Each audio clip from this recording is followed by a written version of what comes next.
Over here in the little shop that we call our YouTube shop, I'm getting a tripod and some other equipment. My son Slim from Slim's Fury, he's got this car going over here, and he's kind of taken over the whole shop. He's got welding going on, he's building rockers and stuff, and he's down in Colorado at his mom's going to school. So you can see we have got, this is the chassis from the Fury here, and this is a 56 Plymouth Fury that he's putting onto a 2013 Dodge Charger 5.7 Hemi in it. And like I said, he's just kind of taken over my smaller shop here that I have set up for YouTube. So I'm going to slip over to my bigger shop. Okay, here's the firewall on the 63 Chevy of the customers. You can see the metal work that I've done so far on it down both sides of the firewall here. Now, one of the reasons that I did this in here, and some will call me crazy, the bottom portion of the cab was completely gone. So there was nothing to pick the cab up off of the frame with to remove the old floor, and basically to even get started working it was just impossible. So what I did was built these overhead systems that screw and bolt to the floor joists of my 2-story here. And then I built these little hoops that are ratchet strap hooks to. And then I used ratchet strap on one on each corner, and I just hoisted it up with them. So the last real thing that I have left to fix on this cab, sorry the lighting in here is not great because it's not the shop that we plan on shooting our YouTube stuff. But you can see how rusted out this cab corner is here, and the other one looked just like it. And other than this little V that I messed up and I kind of cut out wrong there, you can see right there. But other than that, I have come in here and completely rebuilt this cab corner. It's not finished welded, it's just spotted into place. Once I metal finish it out, there probably won't even be a whole lot of use, a lot of need for Bondo or anything on it. In this one I replaced the entire floor. You can see where my patches are and stuff. I got everything fitting up good. We get the cab corners done and spot weld the rockers in, and then the cab itself will be done. I haven't been recording this project just because it's a customer's. I don't know that I'll record a whole lot of it with the process of this. I was just kind of, I got to get this done and get it out of my way so that I can start on like my channel content. That's what I'm gonna do. This chassis over here for this pickup, got the engine, it leaks oil and frame's all rusty, so I'm gonna clean this all up. I'm gonna pull the engine and trans, I'm gonna re-gasket that and repaint it to where it'll look like it did when it rolled off of the factory floor. The rest of the pickup over here, you can see that it's just an old pickup, and it's got rust issues, and that's what we're fixing on it. But this guy, him and his grandpa would always go and get firewood in this pickup. He's wanting it redone, but he doesn't want it restored. He wants it to look exactly like it did minus the rust. So there's some challenges in that, and matching the paint and stuff. I think that it was possibly painted with a brush, and I'm not 100% sure that it wasn't house paint.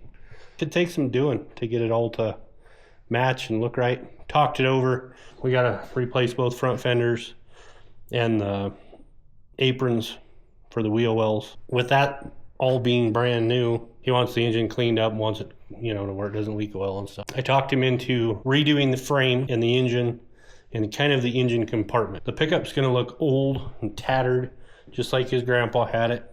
And then when you pop the hood, it's going to be like a jewelry box, and it'll be, everything under the hood's going to look pretty much brand new.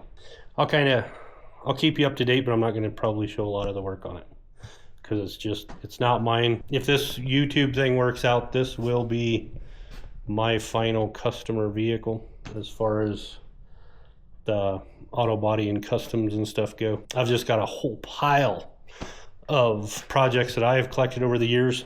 A lot of times when somebody comes to me and has an idea for a project or something, it spills over into me thinking about it and thinking that would be cool, but I would do it different. Then lo and behold, I break down. Not necessarily purchase the same thing, but I will purchase a project that's very similar, and then I'll do it my way.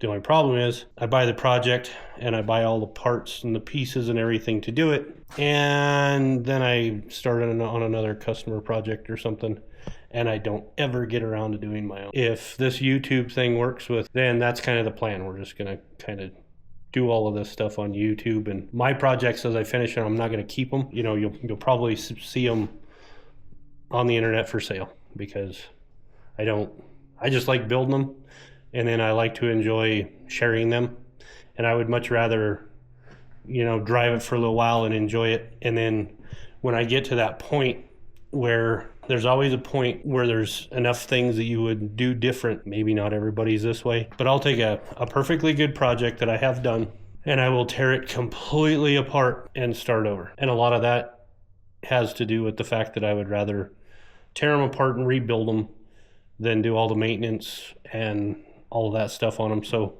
when it comes time to put some money into it, I just change it up. I tear them apart and I start over, because if you're going to put the money into them to maintain them, it's kind of cool to just build something else out of them. So I'm going to try and kind of wean myself of that, and I'll be taking projects that I build and selling them so that somebody else can enjoy them rather than me tearing them apart and starting over. I'm going to get to work on this. I'll give you a couple of recaps along the way and show you what I'm doing. Maybe some pointers as far as doing the metal work. I guess for one thing, I could probably show you what I'm doing with these cab corners, because the cab corners that you buy to replace this stuff, there's a little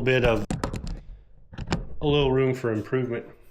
This right here is a CHL made in Taiwan, but you see this flange here, this is where the pinch weld is supposed to go.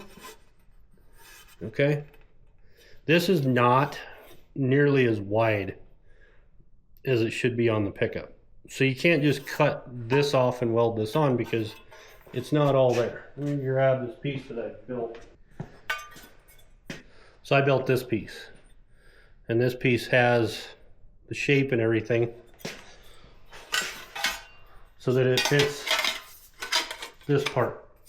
Okay, but it's got the wider flange here, and then it comes clear over and breaks on a 90. You can see that right there. So this is what the stock piece looks like. So what I'll do is I'll cut the cab and I'll weld this in, and then this will go on it, and I'll cut this off to where I use the least amount of this cab corner as I can. I'll keep the stock metal for the most part. You can see that this This is the cab corner for the other side. All right. This is the exact same thing right here. And you can see what I cut out of it. I cut that little corner out of it, and the rest of it is scrap, because the less you cut, I've seen people, you know, they put that cab corner up there and they think the best thing to do is to use as much of that new metal as possible. The problem is that it's kind of the same story. Okay, this flange here that goes inside of the door jamb over here, get my portable light here. Okay, it's just a little bit shy of what this stock is, and by the time you get up here, it's really, really, really shy. You can see, I mean, you got over 1/8 of an inch that it's shy there. And then look how this fits.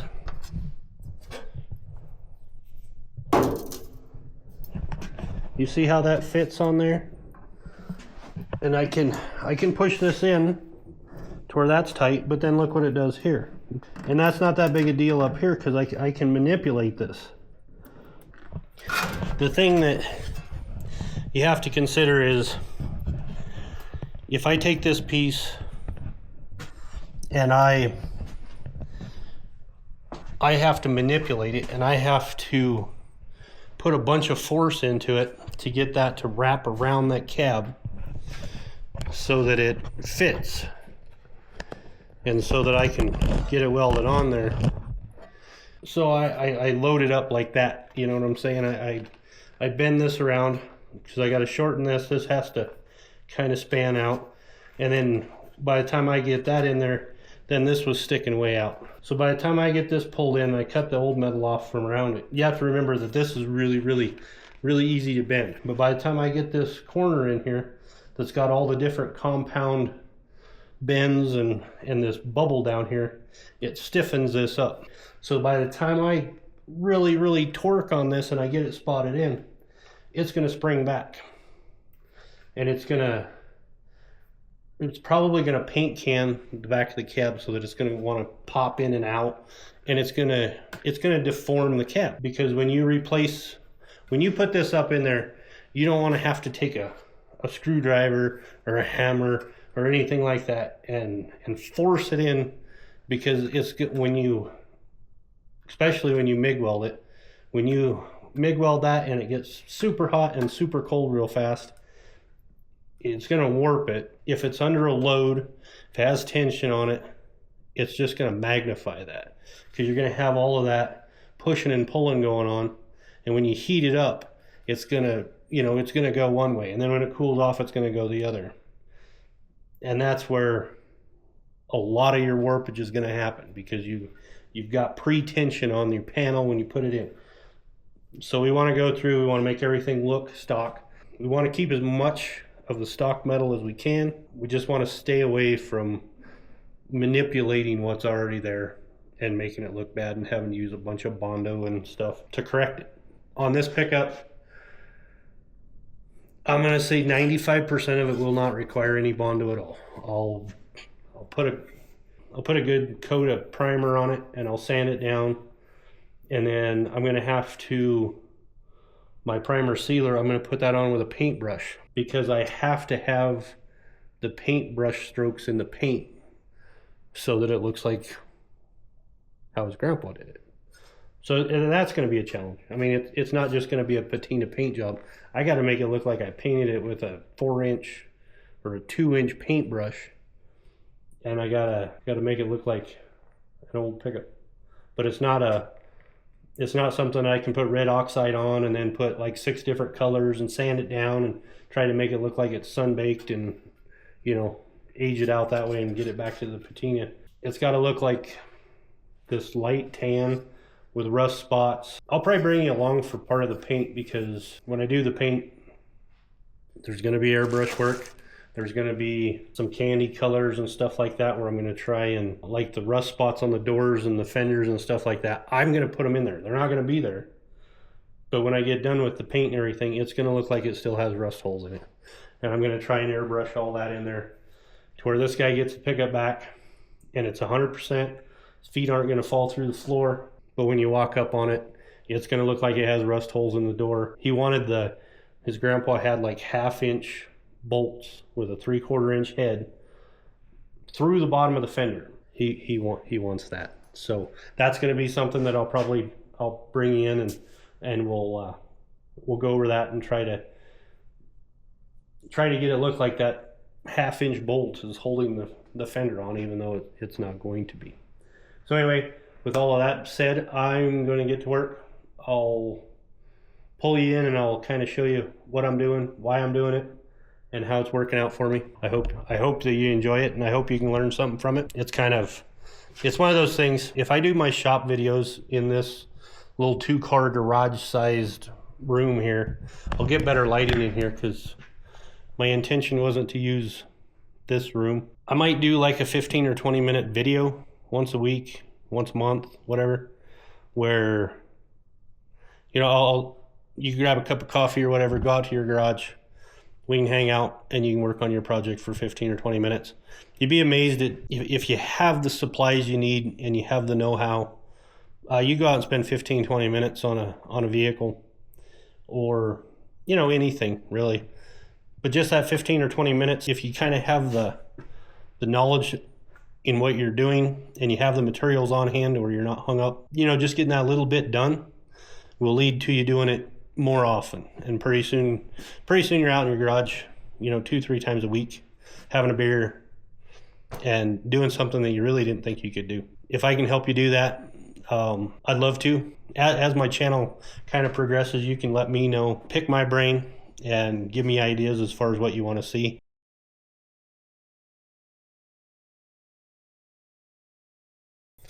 Okay. Guess what? This over here, this piece that I have for this side, I marked it out. It looks good, except for you can see right here, it's just not covering very well. I put a mark clear up here on this side, because this is fine down to about here, and then this rust, I'll show you the inside of the panel, that rust is much more significant on this side than it was the driver's side.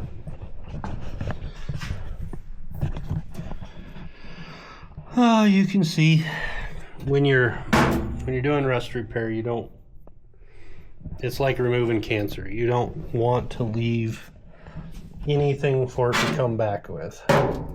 If you don't get rid of all of this, it won't stop growing. So we're gonna have to come up, you know, 1/2 inch, 3/4 inch above that, which is about right here. So this side is going to require a lot more replacement metal than the other side. The other side, if you remember, it just barely needed that much. And this other side is going to go up another 4 inches or so. So it's going to take a little bit more. You can see when I fit these up, you can see there is absolutely no catch. I mean, you can't feel the difference in the panel, and that's what you want. You don't want any overlap or anything like that to where you gotta. This metal's not thick enough, for one thing. When you go to grind your welds and stuff like that, you want to spend as little of time on your body panels as you can, so that you don't make it any thinner, because it's just not thick to start with. I'm gonna go ahead and cut this out. I'm going to spot this piece in there. I'll have new metal here, and then I will mate the new quarter up to this and bring it in. I got to do this first so that I have something to go off of as far as lining everything up. So that's what I'm going to do. Yes, I could set you kind of off to the side and put you on a little time lapse. I don't have my safety glasses, so I got to run grab some, but I shall be right back.